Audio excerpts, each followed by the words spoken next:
Hello everyone, today we'll be taking a look at a beefy air cooler, the Cooler Master MasterAir MA620M. Designed for the enthusiasts who still prefer air cooling over the more popular AIO liquid cooling route, the MasterAir MA620M has quite a lot to prove, especially when it is also quite expensive when compared against the average liquid AIO. But does it have what it takes to back up its premium ambitions? Well, that's what we are here to find out. Let's go!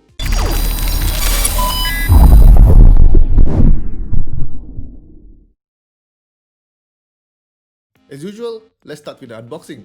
The Cooler Master MasterAir MA620M comes in a pretty big box because it is a pretty big boy in its own right.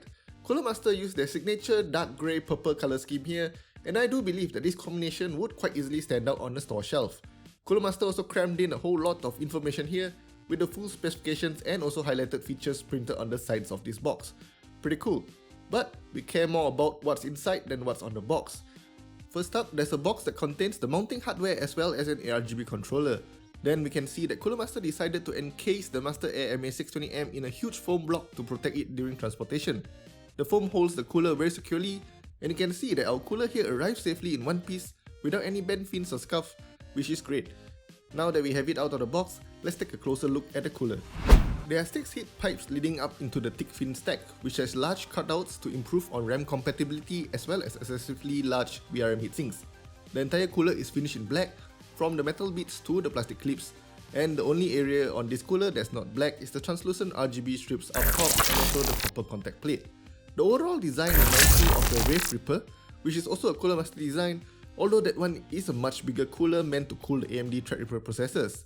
The cooler here needs 2 connections, one for the PWM fan and one for the RGB lighting at the top of the MasterAir MA620M.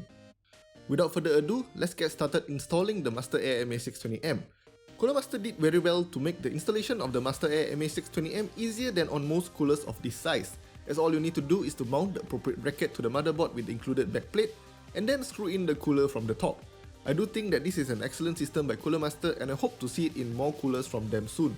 The only thing that probably can be improved is probably to add some guides of some kind to make it easier to align the screws to the holes in the mounting bracket. Another thing worth commending is that the MasterAir MA620M's AM4 mounting is pretty similar to the LGA 1200 mounting system we have here, which makes it one of the easiest coolers to mount to a AM4 board.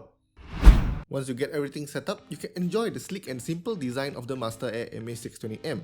There's very generous clearance for RAM sticks and you should not have any issues with tall memory kits. It is also tall enough to clear the VRM heatsinks on our Aorus ZX490 Master here, but I do think that you will have no issues on any motherboard whatsoever. Unlike most heatsink fan designs that have their fans on the outside of the heatsink, Cooler Master sandwiched the fan between 2 fin stacks. This is usually reserved for the high-end coolers, and most designs of this sort will allow you to clip on more fans on the outside to further enhance the performance. But in this design, you only get a single fan without the option to add more. Thankfully, the fan here is pretty competent, with it being a Masterfan SF120R that offers a PWM range of 650 to 2000 RPM. The maximum airflow is 59 CFM and the static pressure is a good 2.1mm H2O. The fan itself does not have RGB and it appears to be held in there quite securely as I've tried to unclip the plastic bits to take the fan out but failed.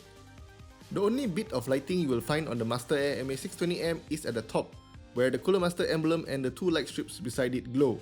It will sync with most motherboard RGB software, but if you own an older motherboard that doesn't have the 3-pin ARGB header, you can also use the included controller which offer a variety of lighting modes too.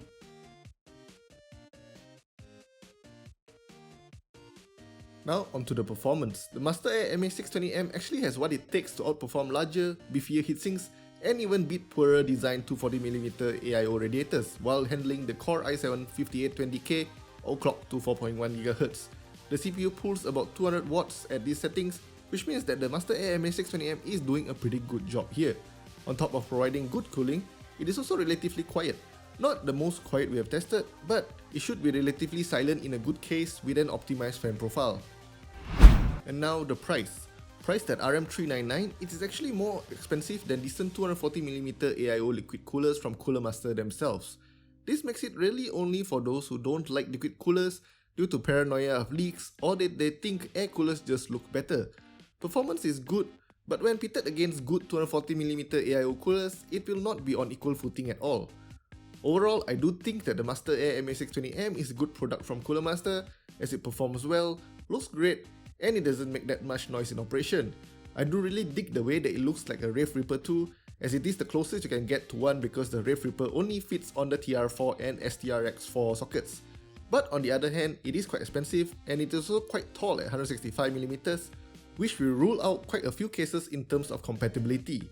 The fact that the fan is sandwiched in between without the ability to add more fans does take away some of the make it yours spirit.